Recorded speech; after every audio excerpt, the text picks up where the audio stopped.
म बाँचेको देख्नु भएको छ नि, म बाँचेको होइन, मलाई बचाएको हो। 2081 चैत महिना 7 गते बिरामी भएको। अचानक बेडबाट खसेपछि टाउकोमा चोट लाग्यो। अनि टाउकोमा चोट लागेपछि मेरो ब्लड प्रेसर अचानक बढ्यो। अनि अचानक बढेपछि मलाई मेरो हाफ शरीर प्यारालाइज भएको थियो। र मेरो खुट्टा, हात, मुख, आँखा, कान, मेरो शरीरको कुनै पनि अङ्ग काम नगर्ने भएको थियो। तर बचाउनेमा मुख्य भूमिकामा मेरो एकनारायण अधिकारी भाइ, दिलु पौडेल बहिनी, अनि खुमराज पौडेल भाइ लगायत सम्पूर्ण आमा बुवा, दिदी बहिनी, दाजुभाइको कारणले म आज हजुरहरू सामने बोल्न सक्ने, हिँड्न सक्ने, सुन्न सक्ने अनि देख्न सक्ने भएको छु।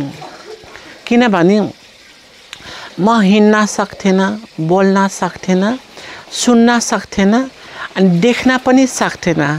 यो सबै हजुरहरूको साथले, सहयोगले भएको मान्छे हो। बाँसगढी 5 बाँसगढीकी निरुता छेत्री शारीरिक रूपमा अशक्त हुनुहुन्छ, तर आत्मैदेखि केही गर्छु भन्ने दृढ विश्वास उहाँमा छ।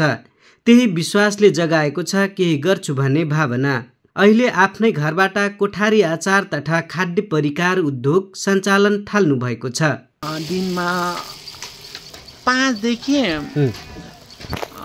10-12 बट्टा चाहिँ आचार जान्छ। त्यति धेरै जान्छ। सेल चाहिँ 100 भन्दा माथि जान्छ। प्रति पिस यो सेल 30 रुपियाँ। किनभने सेल देख्नुपर्छ कस्तो छ। त्यही त, यो अरूले यस्तो जान्दैनन्। हजुरको यो त पुरा सेल भन्दा पनि के अरे दुनो जस्तो पक्क फुलेछ। अब मगाउने मान्छेहरू, खाने मान्छेले भन्नुहुन्छ कि तपाईँले रोटी फुलाउनलाई केही हाल्नुहुन्छ, तर केही हाल्दिन। म मेरो सिप हाल्छु, मेरो मेहनत हाल्छु। किनभने म मेहनत गर्ने मान्छे, शरीरले पो साध्दैन।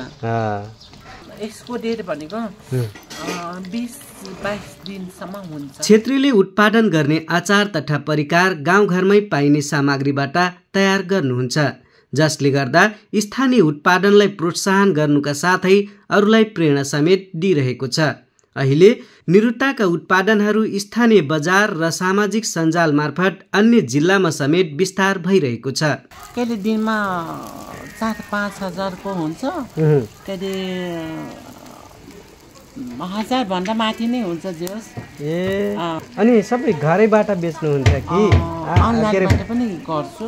अनलाइनबाट पनि बेच्छु।